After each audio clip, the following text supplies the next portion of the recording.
Avec ces deux formules, faites une pause sur la vidéo, essayez de chercher l'exemple et puis venez voir si vous avez juste. Donc on aimerait calculer l'intégrale sur 0,1 de npi sur 2 sinus de npt dt. Différents moyens de faire ça, en voici une. Donc en fait, si on observe, j'ai une constante qui est un peu particulière, ici.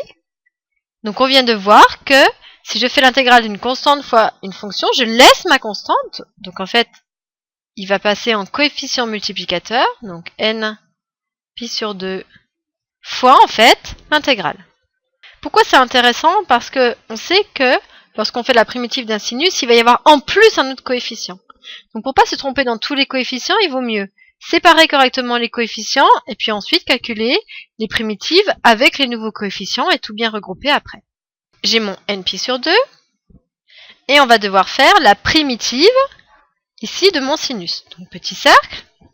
Le sinus il est ici tout en haut. Si je fais la primitive, c'est un p, donc le petit rond il est en haut, donc je monte. Ça veut dire que je tourne d'un quart de tour, puisque je tourne dans ce sens ici.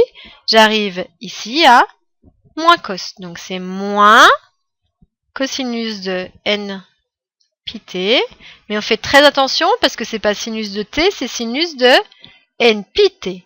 Donc il va y avoir un coefficient qui va venir pour compenser. Donc 1 sur n pi cosinus de n pi t pris sur l'intervalle 0,1. Égale, donc on a toujours notre premier coefficient, npi sur 2. Ici, on pourrait faire encore une deuxième action. C'est-à-dire que ce coefficient-là qui est devant, je peux le sortir. En fait, ces crochets-là pourraient être assimilés à des parenthèses. Donc, on pourrait également le sortir. Donc, ça va faire fois moins 1 sur npi. Et ce qui va être intéressant, c'est que plein de choses vont se simplifier. Fois mon crochet de cosinus de n pi t sur l'intervalle 0,1. Donc j'en profite puisqu'il y a des choses qui se simplifient.